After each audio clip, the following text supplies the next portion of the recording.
A continuación, Panorama.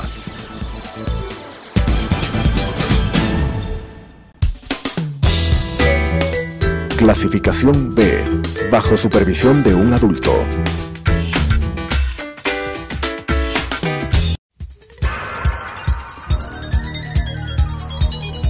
Las opiniones vertidas en este espacio por la producción y dirección del programa son de exclusiva responsabilidad de sus autores y de quienes intervienen en ellos.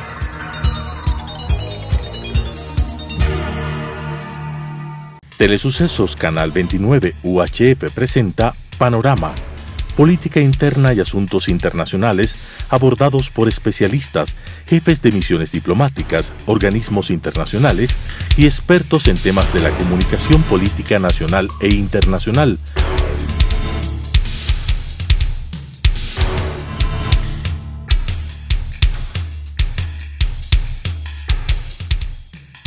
Con la conducción del doctor Edgar Jaramillo.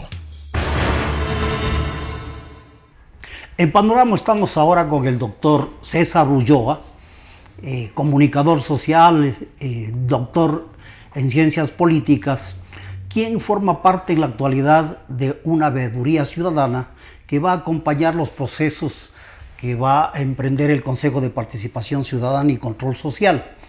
Y con él queremos conversar sobre este tema, cómo está organizada esta veeduría, cuáles son los propósitos que se han fijado, que como podemos recordar, la Constitución de la República, aprobada en el referéndum del 2008, garantiza la participación ciudadana. Es más, señala la Constitución que uno de los deberes fundamentales del Estado es garantizar la participación ciudadana, y como tal los ciudadanos de modo individual o colectivo tienen derecho a participar en la planificación, en el control, en la gestión de las instituciones que ejercen derecho público o incluso en las entidades privadas que manejan recursos del Estado. Para aclarar y precisar algunos conceptos, está con nosotros el doctor Ulloa, con quien queremos conversar. ¿Qué les motivó a conformar esta veeduría? ¿Cuáles son los objetivos que se han fijado? Bienvenido, doctor Ulloa. Doctor Jaramillo, buenas noches. Expreso un cordial saludo a la audiencia que siempre sigue con mucha atención este espacio. Nos motiva un profundo sentimiento de indignación en el sentido de ver cómo de manera sistemática y permanente la corrupción salta por cualquier lugar donde se pone el dedo. En este sentido, un grupo de profesores, sobre todo, de diversas universidades con quienes mantenemos permanente contacto, ya que tenemos afinidad en la investigación y en cuanto a algunos proyectos relacionados con el derecho y la ciencia política, conversamos de tener una actuación efectiva, directa, activa, pero sobre todo además pensando que la democracia no se agota ni exclusivamente solo es del derecho que la persona tiene para un acto como el sufragio. La democracia es algo mucho más amplio que tiene que ver con ese hecho o esa participación activa que como ciudadanos en este momento nos asiste y conformamos esta veeduría. Creemos nosotros que este año es bastante clave, es decir, marcará un antes y un después, no solo en el estricto sentido que definirá la ruta de gobernabilidad del Ecuador desde la administración de Lenín Moreno, sino que nosotros creemos que este año definirá una configuración institucional distinta en el sistema político ecuatoriano. Usted tiene razón, dice que es un año clave, pero a la vez es un año corto, digamos. Un año es extremadamente poco tiempo para emprender las tareas que tiene que acometer este Consejo de Participación Ciudadana, que como recordaremos, tiene que evaluar a las diversas autoridades que forman parte del control del Estado, establecer los reglamentos o las convocatorias, las bases de las convocatorias para convocar a los concursos públicos y diseñar un conjunto de políticas públicas. Pero ahora vemos que ya tiene una tarea inicial, puesto que el Consejo ha recogido o ha acogido algunas iniciativas o denuncias respecto de actos de corrupción. ¿No le parece que hay que definir con precisión porque el tiempo es extremadamente corto para emprender tantas tareas? Bueno, uno de los primeros pasos que ha hecho este Consejo en Transición es definir 3 comisiones, la una que se encargará de todo lo que tiene que ver con la evaluación, otra con la designación y una tercera de diseño de política pública en temas como la lucha contra la corrupción, entre otras cosas. Coincidencialmente, nosotros en el anuncio que habíamos hecho hace 2 semanas, habíamos dicho que una forma de darle operatividad a este Consejo de Transición era definir comisiones y la otra establecer con claridad prioridades. Yo creo que una tarea muy clave va a ser el tema de la evaluación, porque además el Consejo de Participación cesado o la figura del Consejo de Participación, que era un brazo ejecutor de la función de transparencia y control social, no tenía dentro de sus competencias la evaluación. Es decir, la Asamblea era la encargada de llamar las veces que creía necesario a los funcionarios, y en el caso de que acumulaba una serie de pruebas, incluso esos funcionarios eran llevados a juicio político. Ahora el Consejo tiene que evaluar. Yo creo que en este corto tiempo hay que definir con claridad los parámetros, porque además el anexo 3 establece con claridad que la evaluación no puede ser bajo ningún punto de vista arbitraria. La evaluación tiene que estar pegada al Estado de Derecho. Quienes se vean evaluados tienen la capacidad de exponer en audiencias públicas, y al final se tomará decisiones sobre una serie de criterios que a nuestro modo de ver deben ser objetivos, transparentes. Además deben estar apegados a lo que universalmente ha funcionado, porque yo creo que el Consejo de Transición no debe inventarse nada. Yo creo que si ellos miran incluso los instrumentos que utilizan Naciones Unidas para evaluar a las distintas instituciones en el mundo, son parámetros universales. Indudablemente habrá que hacer algunas adaptaciones, necesariamente. Habría que mirar algunos criterios, pero yo creo que los parámetros en el mundo están dados. Yo creo que hay que aprender de las democracias que funcionan bien, de los mecanismos de control, de contraloría, de fiscalización, de transparencia aquí en otros lugares, y mirar cómo se adapta. Creo que hay tareas urgentes importantes de este Consejo de Transición. La primera, presentar públicamente cuáles son los criterios con los cuales va a evaluar a las autoridades. Yo entendería que esa tarea es la más urgente, y además estos parámetros de evaluación son bastante particulares en cada autoridad que hay que evaluar, porque no se les puede evaluar a algunas autoridades a todos con los mismos criterios. Pero esta veeduría, este grupo de académicos que han conformado la veeduría, entiendo que es un grupo multidisciplinario. Así es, correcto. ¿Sí? Vienen de diversa formación, ¿no? Y entonces, ¿cómo van a colaborar ustedes y cómo van a fiscalizar también las tareas del Consejo de Participación? Bueno, la Ley Orgánica de Participación habla claramente que una veeduría tiene 4 figuras: hacer seguimiento, hacer contraloría, fiscalización y acompañamiento. Nosotros hemos creído que nuestro aporte técnico o la fortaleza del aporte que tendría la veeduría es de hacer un acompañamiento, no en el sentido de darles haciendo al Consejo de Transición lo que ellos deberían hacer, porque eso no cabe.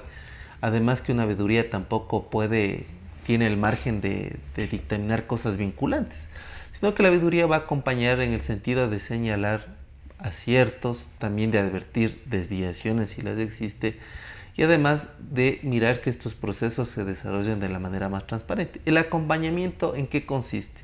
Un acompañamiento técnico, dado que el equipo es multidisciplinario, es decir, hasta qué punto de vista la construcción de los indicadores de las evaluaciones de las autoridades son objetivas, son transparentes, dan la posibilidad de tener evidencia empírica, pruebas. Es decir, no creo que se trate de un tema de afectos o desafectos, sino de poner en evidencia si estas autoridades cumplieron o no. La segunda, indudablemente, también de ir presentando a la opinión pública una serie de criterios que a nuestro modo de ver tergiversaron todo lo que en los últimos 10 años nosotros miramos en lo que fue los procesos de designación de las autoridades. Y voy a poner un ejemplo bastante claro que lo he venido reiterando en algunos espacios mediáticos, y es, por ejemplo, cómo se produjo la designación del ex fiscal Galo Chiriboga. El perfil para ser el fiscal, es decir, el perfil del titular de la acción penal, era alguien que en ejercicio profesional haya hecho su vida en materia penal.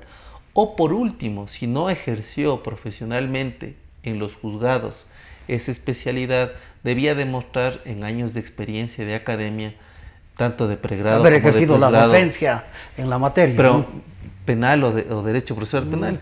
Entonces, si nosotros miramos todos los requisitos que se requería para que alguien sea candidato y entre al concurso, vemos que Chiriboga no cumplía casi ninguno.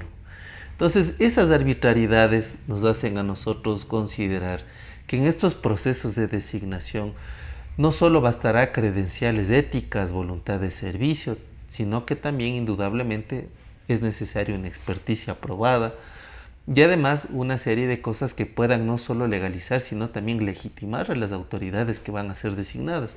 Creo que lo de Chiriboga es bastante claro, o sea, era una persona además que estaba contaminado por una serie de tráfico de influencias porque venía siendo representante del Ejecutivo. Antes de posesionarse como fiscal, no nos olvidemos que él era el principal de la misión diplomática de Ecuador en España y además venía ejerciendo una serie de roles del Ejecutivo a través de ser secretario de Estado. Entonces, si uno mira, por ejemplo, esos criterios que se utilizó para nombrar fiscal, creo que más cercano era lo que en su momento manifestaba Juan Bisueta, que él sí tenía, por ejemplo, todos los criterios para... Pero de Chiriboga es una cosa bastante rara, o sea, como alguien que nunca ejerció... Pero quizá este no es el único caso, ¿no? Ese es porque uno de los estamos viendo casos, el caso del Contralor Polit y de otros altos funcionarios que no han cumplido con la misión o con lo que establece la ley correspondiente. Indudablemente. Entonces, esto nos lleva a la idea de que este Consejo de Participación Ciudadana no ha cumplido con una de sus obligaciones, ¿no? en los procesos de selección y tampoco en controlar los actos de corrupción que se han producido en estas entidades públicas. Fíjese, doctor, que se da una aberración en cuanto a lo que significaba la lucha contra la corrupción, que eran unas atribuciones de este Consejo, que cuando uno entra al edificio, eso funciona como los servicios públicos, que la gente toma un turno e inmediatamente se va procesando todas las denuncias que por corrupción se tienen en las diversas áreas. Pero si uno mira los cuadros estadísticos de la cantidad de denuncias que recibieron versus las que fueron procesadas y las que efectivamente tuvieron un seguimiento y además tuvieron la posibilidad de mandar a las otras instituciones que eran las encargadas de ejecutar ciertos procedimientos, nunca sucedió nada. Entonces, creemos nosotros que además una de las cosas que le hemos mencionado es que si bien hay que mirar con cautela los procesos para evaluar, los criterios para designar, tampoco se puede perder de vista que dentro de esa evaluación también tendrían que estar los cesados, ¿no? Porque lo que vivimos es decir, los propios miembros del Consejo por no haber cumplido con las responsabilidades que establece la ley. Claro, ellos tienen que responder por qué se designó autoridades que nunca cumplían con el perfil que se requería. Hasta ahora... Pero ahí tengo una preocupación. Yo he visto con un poco de sorpresa el orgánico funcional del Consejo de Participación y veo una cantidad de asesorías y de entes de articulación. Es un organigrama extremadamente complejo. Yo recuerdo que la antigua Comisión de Control Cívico de la Corrupción tenía 75 empleados y ahora creo que son como 783.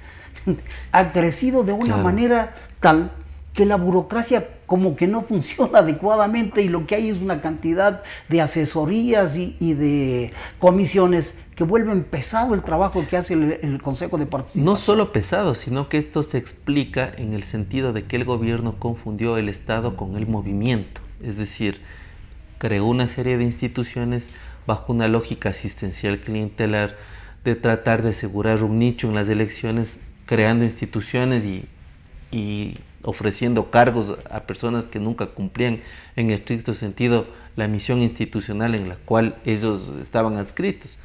Pero además uno de los retos que tiene el Consejo en Transición es precisamente navegar en esta opacidad, porque ellos heredan una estructura institucional. Entonces yo creo que aquí hay que mirar incluso una organización de lo que significa esa institución.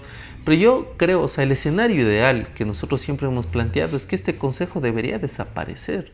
O sea, no tiene razón de ser un consejo de participación ciudadana, porque una de las cosas que contradice los derechos de participación de un régimen que se jacte democrático es estatizar la participación.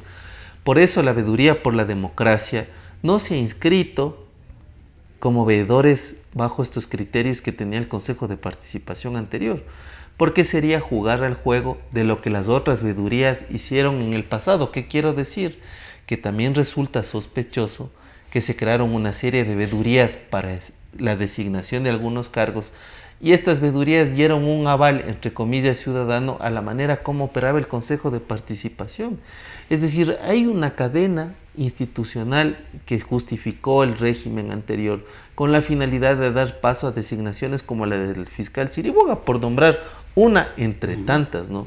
Por ejemplo, una aberración que constitucionalmente no debería existir es que la Superintendencia de Comunicación, que tampoco debería existir, es el resultado de una terna que envía el Ejecutivo, en donde se viola la independencia entre las funciones del Estado, porque el Ejecutivo es el que envía finalmente a otra función del Estado que haga un nombramiento. Entonces, estos cruces que hay en la Constitución habría que pensarlos a futuro desde unas grandes reformas, pero además yo creo que en este escenario donde no es posible esta reforma, sin embargo, hay que mirar con mucha cautela lo que hace el transitorio. Su punto de vista significa un serio, un profundo cuestionamiento a una de las ideas que caló profundo en la Asamblea Constituyente de Montecristi, cuando nos promovieron la creación del quinto poder del Estado, el de la participación ciudadana, ¿no? Porque la idea fundamental era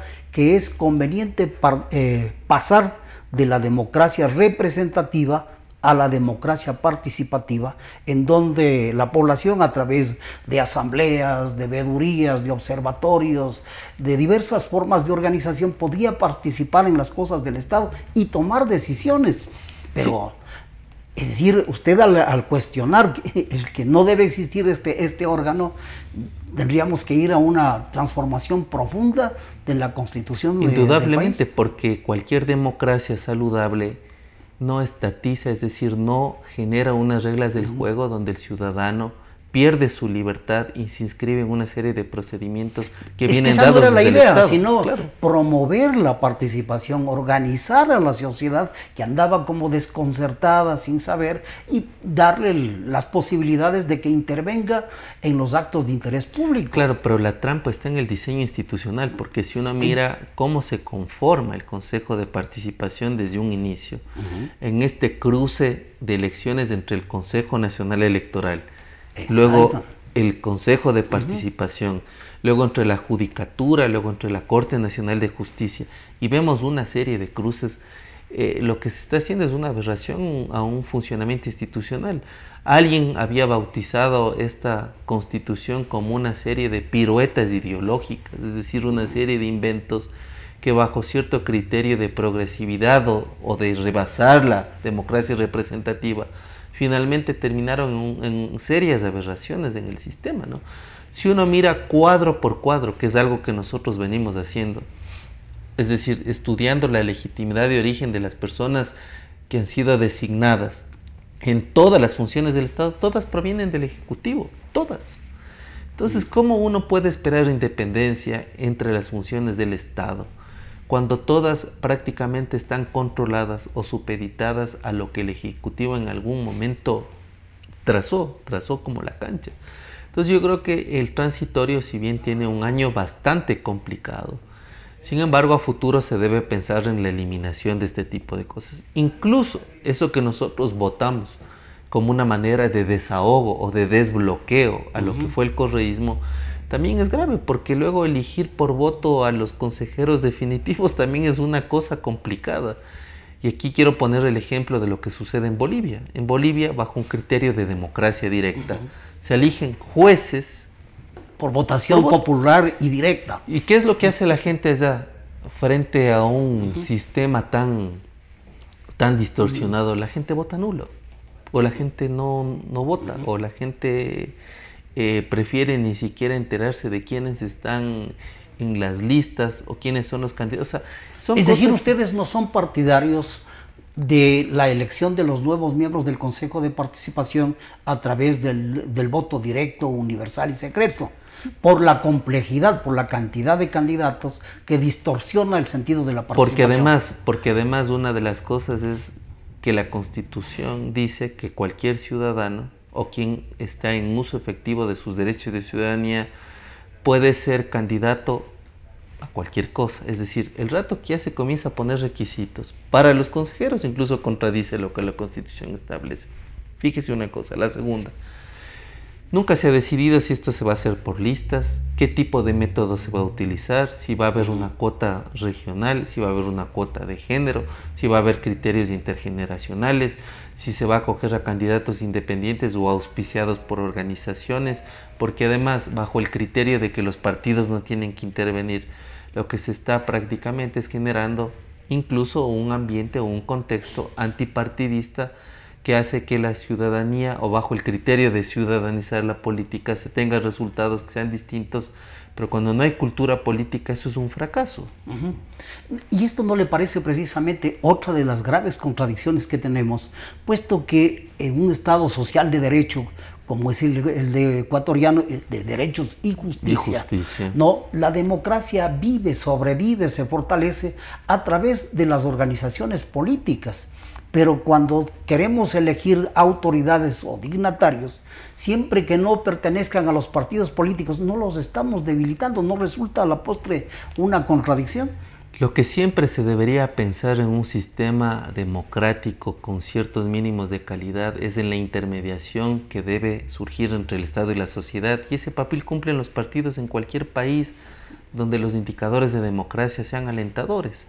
Acá lo que queda como una tarea urgente es crear verdaderos partidos políticos con elementos tradicionales que no han dejado de ser eficientes en cualquier lugar. O sea, partidos con un ideario, es decir, con ideología, partidos con una estructura, con orgánico funcional, partidos con escuelas de capacitación, partidos con verdaderos mecanismos de democracia interna y también partidos que esclarezcan con precisión la manera como se financia la organización, porque también los partidos tienen que vivir de algún tipo de recurso, pues.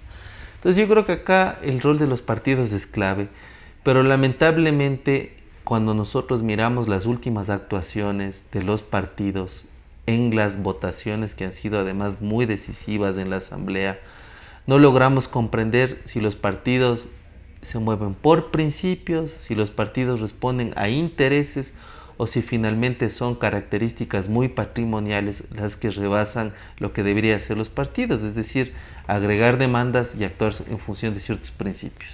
Volvamos al tema del Consejo de Participación Ciudadana. Hasta que no haya una reforma de la Constitución, este Consejo va a tener que mantenerse. Y de acuerdo con lo que se resolvió en la consulta popular del 4 de febrero, tenemos que elegir a los miembros definitivos de este Consejo.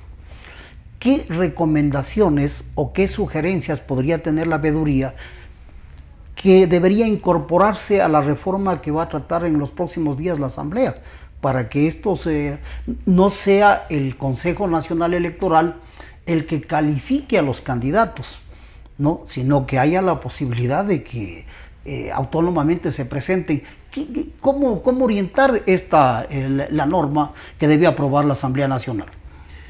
Bueno, o sea, la primera, que es una cosa clave, es precisamente decir que aquí no debe intervenir el Consejo Nacional Electoral. Además, que nosotros debemos recordar que varios de sus vocales están inconstitucionalmente prorrogados y que debería producirse un nuevo concurso, es decir, inmediatamente, porque además una de las cosas que transparenta la democracia es que existe un órgano extremadamente incuestionable cuando se trata de ser juez en términos electorales.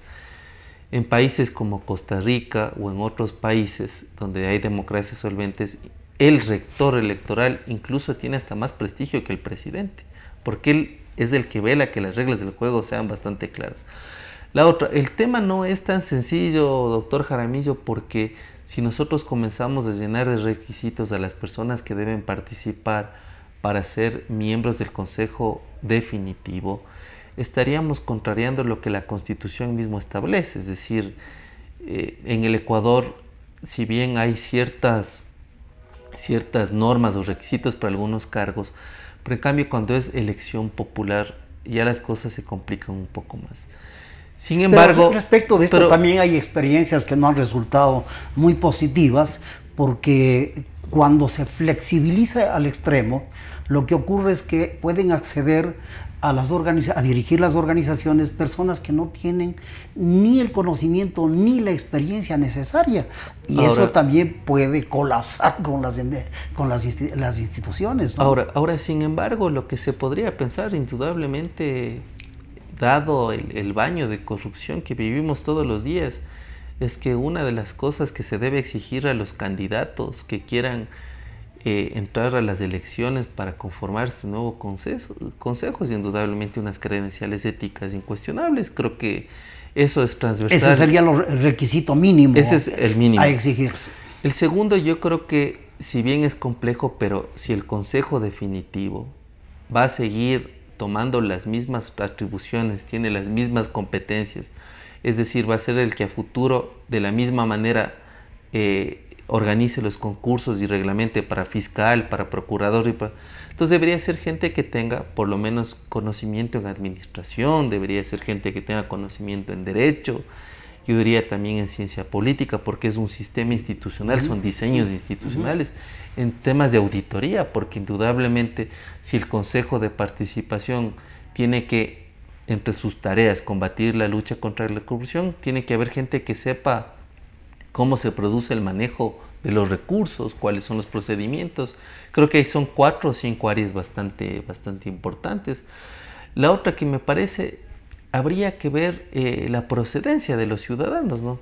Que acrediten experiencia, pero si no acreditan experiencia, también puede ser que acrediten conocimientos en alguna actividad, se me ocurre, investigativa, en alguna actividad académica.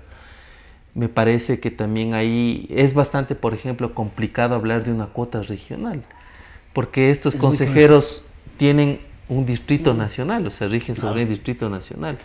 Entonces yo creo que eso tendría que ser el producto de un debate bastante intenso entre distintos actores sociales con la finalidad de definir criterios pensando en que la legislación a futuro sea adecuada. Porque si hay algo que permite que las democracias se sostengan es que las reglas del juego no cambien a cada momento. Es decir, yo creo que ahora tenemos la posibilidad de, a través de un intenso debate, generar reglas que a futuro puedan ser sostenidas, puedan ser sostenibles en el tiempo. Porque si pensamos en solo salir del momento para que luego venga otro gobierno, venga una fuerza política que tenga cierto sentido de representatividad y cambie las reglas del juego de nuevo, entonces estamos en borra y cambia. Entonces yo creo que ahí la veeduría tomará un papel importante, tomando también criterios de otros colectivos que a mi modo de ver también pueden hacer reportes. Muchos ciudadanos ven con expectativa y con beneplácito el que un grupo de académicos hayan conformado una veeduría.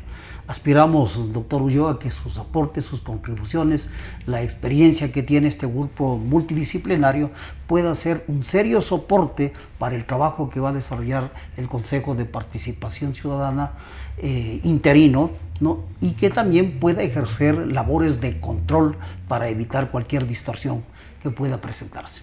Gracias, doctor Ulloa, por sus Muchas gracias, doctor Jaramillo.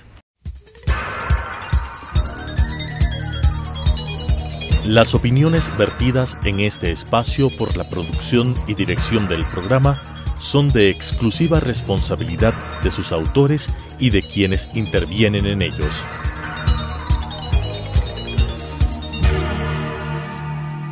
Telesucesos, Canal 29 UHF presentó Panorama, Política Interna y Asuntos Internacionales abordados por especialistas, jefes de misiones diplomáticas, organismos internacionales y expertos en temas de la comunicación política nacional e internacional.